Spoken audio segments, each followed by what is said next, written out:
I never expected her to remember my name, let alone the way I took my coffee when I was 19 and trying too hard to look like someone who had places to be. It started in the laundromat on Pine, not a romantic place. Fluorescent lights that made everyone look a little tired. Machines remembering other people's soap. I went late because it was quieter, because my phone stopped lighting up after midnight, because I liked the way nothing was expected of me there. I'd sit on the plastic chair, fold a napkin into thirds, and then unfold it again like I was practicing patience. She was there because her dryer at home was broken. That's what she said later, like it explained everything. The first night, I didn't know what to say, so I didn't say anything. She stood 2 machines down, loading clothes with a carefulness that felt deliberate. Not slow, just attentive. She wore a soft sweater, sleeves pushed up, and when she reached for quarters, her hand paused like she was checking herself. I noticed because I notice things when there's nothing else to do. "Hey," she said eventually. Not loud, not unsure, just enough to reach me. I looked up, surprised she was talking to me at all. "Hey, you're Daniel, right?" She tilted her head, like she was aligning a memory. "From sophomore year. You used to come over with Ethan." I nodded, probably too fast. Yeah, that's me." She smiled, small and contained. Not the kind meant to be impressive. I thought so. That should have been it. Recognition and nothing more. But when the machines started up, the noise filled the space between us and somehow made it easier to talk. She asked how school was. I said I was done now. She asked what that meant. I shrugged. She laughed, then covered it with her hand like she didn't mean to. I noticed she folded her clothes immediately after they were dry, smoothing each shirt once before stacking it. I noticed she didn't check her phone even when it buzzed. I noticed the ring on her finger, the way she turned it inward when she thought I wasn't looking. We didn't flirt. Not really. We traded observations. The detergent that never rinsed out. The machine that ate socks. At one point, she remembered I hated the way fabric softener smelled, said it like it was a neutral fact. I didn't ask how she knew. I didn't want to make it strange. My life at that point was a series of half-starts. Texts typed and deleted. Friends I meant to call. Nights I filled with noise, so I wouldn't have to hear myself think. Sitting there with her, I felt oddly present, like someone had adjusted the focus. When my cycle finished, I stood too quickly. She glanced at my hands, stilling them with her eyes, until I realized I'd been folding the same napkin over and over. I smiled, embarrassed. She didn't tease me. That felt important. As she left, she hesitated by the door. "You come here often?" she asked, already knowing the answer. "Most weeks," I said. She nodded. "Me too. For now." I watched her go, shoes quiet against the tile, and told myself that was the end of it. Just a familiar face in a place meant for forgetting. Later that night, my phone lit up while it was face down on my desk. One notification. Her name. No puntuación. Dryer's broken again. "You here?" I stared at it longer than I should have, aware of the house around me, of Ethan asleep down the hall, of how ordinary everything still looked. Then I picked up the phone, and for the first time in a while, I didn't know which version of myself was about to answer. I didn't go right away. I told myself that mattered. I reread the message, set the phone down, picked it back up. Outside, the streetlight hummed like it always did, steady and indifferent. Ethan's door was still closed. The house felt paused. When I got there, she was already sitting on top of a machine, paper cup in her hands. Tea, not coffee. Steam barely visible. She looked relieved when she saw me, then immediately seemed annoyed with herself for it. "Hey," she said again. Same word, different weight. "Hey." She handed me the extra cup without asking. Chamomile. I took it even though I don't usually drink it. The machines thudded behind us, a rhythm you could almost lean into. "Thanks for coming," she said. I didn't want to. I mean, it's silly. I could have waited till morning. "It's fine," I said. I sat a little too far from her, then shifted closer when the machine shook hard enough to make it feel natural. Our knees didn't touch. That felt intentional. She watched the clothes spin for a while. Then, quietly, I used to like doing laundry late when the boys were younger. It was the only time the house felt mine. I nodded. I didn't know what to do with that, so I let it sit. After a minute, I said, "I like it because no one texts me." She smiled at that, eyes down. "That makes sense." I thought about how to ask the things I shouldn't ask. How long she'd been married. Whether she was happy. Whether Ethan knew she drank tea now instead of coffee. Instead, I said, "You remember weird stuff." She laughed softly. "I remember people when they're around my table long enough." That landed somewhere tender. Risky. I imagined Ethan walking in, imagined explaining this moment and failing. I imagined nothing happening and that somehow being worse. She stood to move her clothes, and I followed, holding the basket while she folded. Our hands brushed once when I passed her shirt. It wasn't electricity. It was warmth. The kind that makes you aware of your own skin.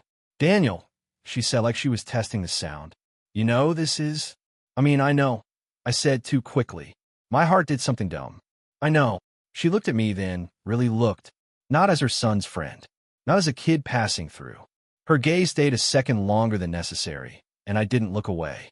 When it was time to leave, she reached for the door and hesitated. I noticed she turned her ring again, the stone hidden. She didn't say anything. Neither did I. As we stepped outside, she touched my arm, just above the wrist. A light, absent-minded thing, like she was steadying herself. Then her hand fell away. "Good night," she said. "Good night." I don't know why that moment stayed with me. Maybe because it felt like someone finally saw me. Or maybe because I knew, walking home, that nothing had happened yet. And somehow everything already had. After that night, the rhythm changed. Not dramatically, just enough to notice if you were paying attention. She stopped going to the laundromat on weeknights. I told myself it was coincidence. Broken dryer fixed. Life resumed.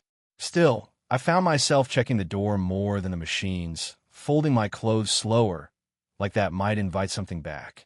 Then she started showing up in other places. The grocery store once.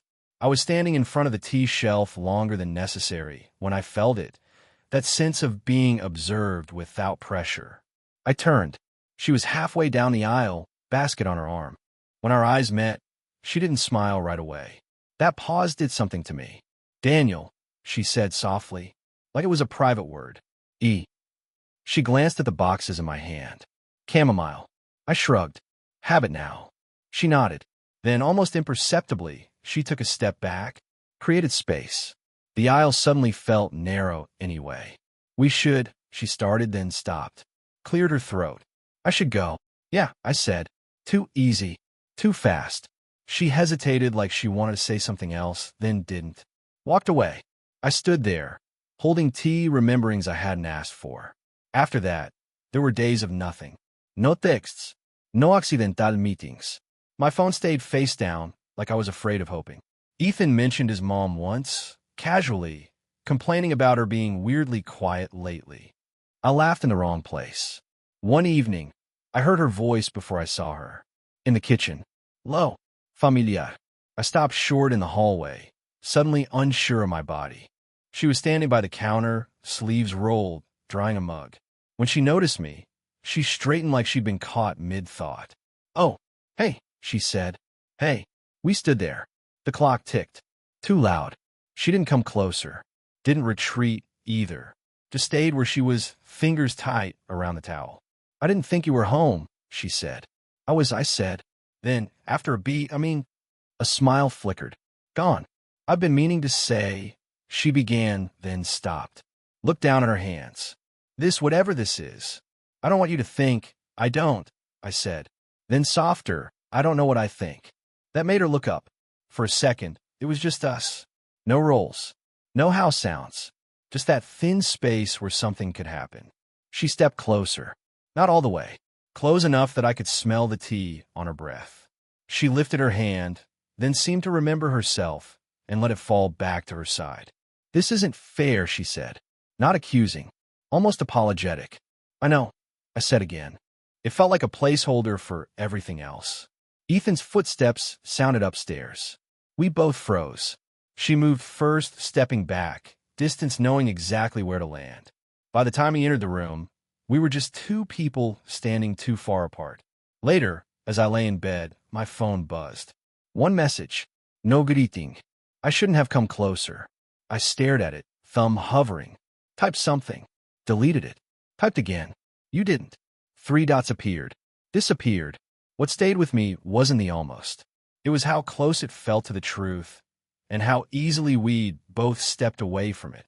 We walked because neither of us suggested sitting down. It was early evening, that hour where the light looks undecided. The sidewalk was familiar, the long way around the park, the one people took when they weren't in a hurry to get anywhere. She'd texted first, "To see you out." Nothing else. I said yes, even though I hadn't been. She kept her hands in her coat pockets as we walked, shoulders slightly forward like she was bracing against weather that wasn't there. I matched her pace without thinking. When she slowed, I slowed. When she stopped at the corner, I stopped too. "I saw you yesterday," she said finally. My chest tightened. "Where?" "At the cafe near campus." She didn't look at me. "You were with someone." "Oh." I tried to remember. "A girl from class." Laughing too loud. "Nothing." "Yeah, we were just—" "I know," she said quickly. Too quickly. "I know that's none of my business." We stood there. Cars passed. Someone jogged by with headphones in, oblivious. I folded my hands together, then pulled them apart again, like I couldn't decide where they belonged. "I didn't like how it felt," she said. Her voice was steady, which somehow made it worse. "Seeing you and realizing I don't get to feel anything about it." That was the closest she'd come to saying anything real. It landed heavy. I imagined all the things she wasn't saying, the rules she lived inside, the ones I'd never been invited to break. "I don't want to make this harder," she added. "For you, or for Ethan." I nodded because it was true, because it was obvious, because nodding didn't require me to admit that I'd already imagined her leaving and showed up here anyway. We started walking again. "Slower now." "There are days," she said, after a while, "when I feel like I've already used up the version of myself that gets chosen." I stopped.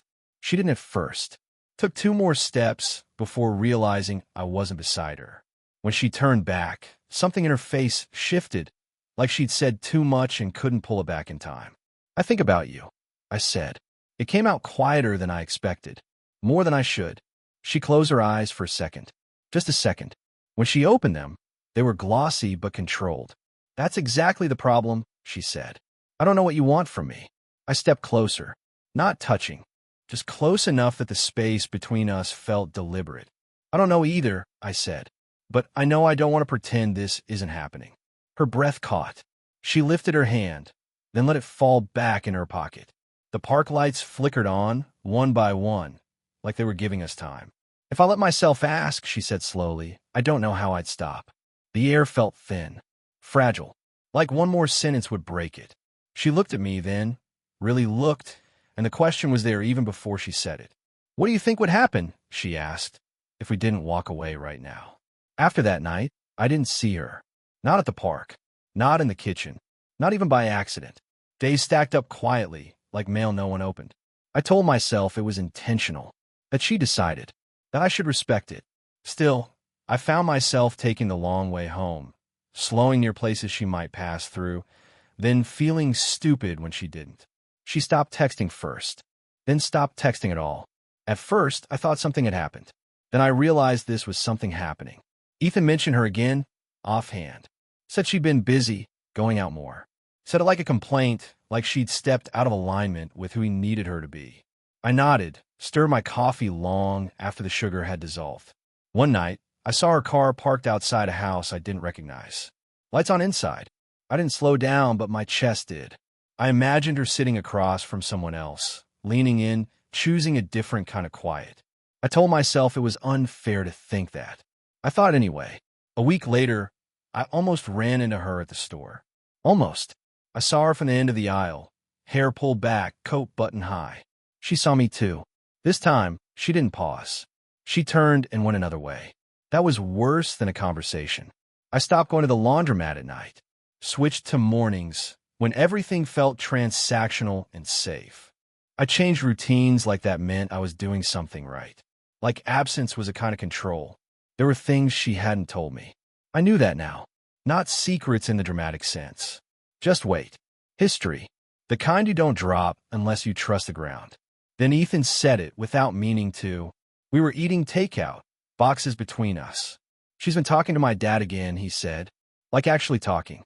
I didn't know they still, you know. I didn't ask questions. I couldn't. My hands went cold anyway.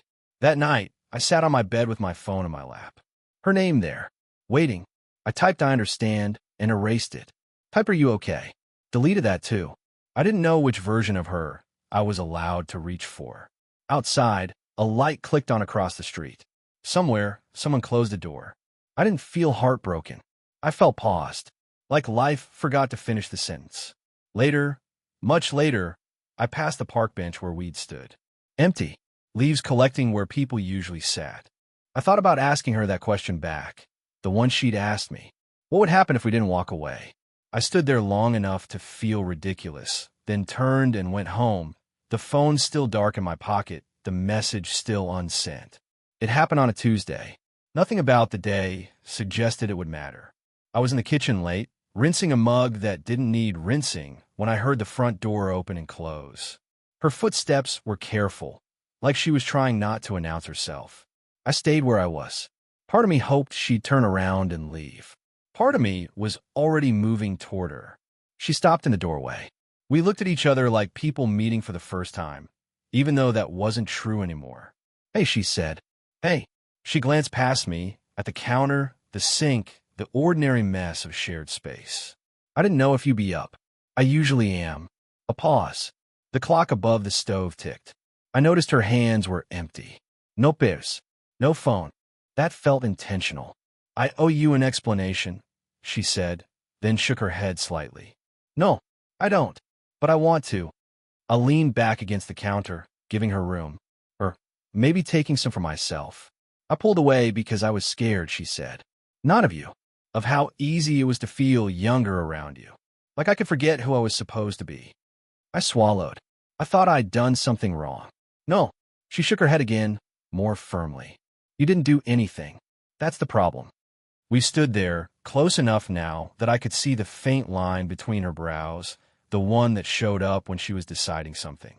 "I've spent a long time being careful," she said. "I know," I said. "I didn't mean about us. I meant about her." She took a breath, then another. "When I saw you with someone else, I realized how little of a claim I had, and how much that hurt. That didn't feel fair to put on you." I stepped closer, not touching yet, waiting to be told no. "I don't want you to wait for me," she said. "I don't want to be the reason you hesitate." "I already hesitate," I said. "That's not on you." She laughed quietly at that. Not amused, just human. For a moment, neither of us spoke. The silence wasn't sharp anymore. It felt shared. "I care about you," she said. Not rushed, not dramatic, just placed carefully between us. My chest tightened. "I know." She reached out then, slow enough that I could have stepped back. Her fingers rested against my wrist, the same place she'd touched weeks ago. Warmer now, more deliberate. "This can't keep going," she said. "I know," I said again. The word felt different this time. She looked at me, searching, like she was memorizing something. Then she smiled. Small, sad, real. "Okay," she said. I covered her hand with mine, not holding it, just acknowledging it. A simple thing. Enough. "Okay," I said back. She left a few minutes later. No drama. No turning back. I stayed in the kitchen until the house settled again, until the clock felt quiet. What it cost was still there, but so was the choice. And for the first time, the silence felt like something we'd both agreed to. Tom didn't fix anything right away. It just kept going, which turned out to be its own kind of mercy. Weeks passed, then months. The house changed shape the way places do when people move through them differently.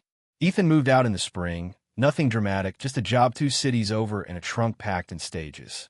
I helped carry boxes. She stayed in the doorway, arms folded, watching him go with the kind of smile that holds pride and loss at the same time. After that, the silence rearranged itself. We didn't rush back into each other. We didn't pretend the past hadn't happened either. There were mornings when I'd find her already awake, sitting at the kitchen table with a mug of tea, steam curling up like a habit she'd kept. She'd nod at me. "Idée pour black coffee." Sometimes we talked. Sometimes we didn't. Both felt allowed. At first, it was practical things.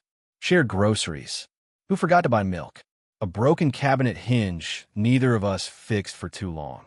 Then it became walks again. Not the park this time, but the long street behind the library, where the light hit the pavement softly at 8:47 a.m. like it was trying not to interrupt. We sat on a bench there once. Not close enough to touch, close enough to choose not to. She told me about the years she'd felt invisible inside her own life. I told her about how I'd always been waiting for something to start without knowing what it was. No speeches, no promises, just facts laid gently on the table. Somewhere along the way, her hand found mine, not in a moment that demanded attention. Just there, like it had learned the way. Life didn't suddenly get easier. There were days she pulled back, days I did. Old instincts don't vanish, they soften. We argued once, quietly, about nothing important and everything underneath it. We learned how to come back without keeping score. The laundromat closed that winter. We passed it once, windows papered over, machines gone. She stopped and looked at it longer than necessary. Funny, she said. I hated that place. I know, I said. She smiled at me, the real one, the one that wasn't careful. Now, when I come home, there's usually tea steeping and a mug waiting for coffee beside it. Sometimes she folds laundry with the same care as before. Sometimes she doesn't bother. I like both versions of her. We never named what we are in a way that would satisfy other people. It wasn't necessary. What we have lives in smaller things, shared glances across a room, a neat touching under a table, the way she says my name like it belongs to the present. Some nights, when the house is quiet, she'll look at me and say, "We did this slowly." And I'll nod because we did, not because we were afraid, because some things only make sense when you let them arrive in their own time.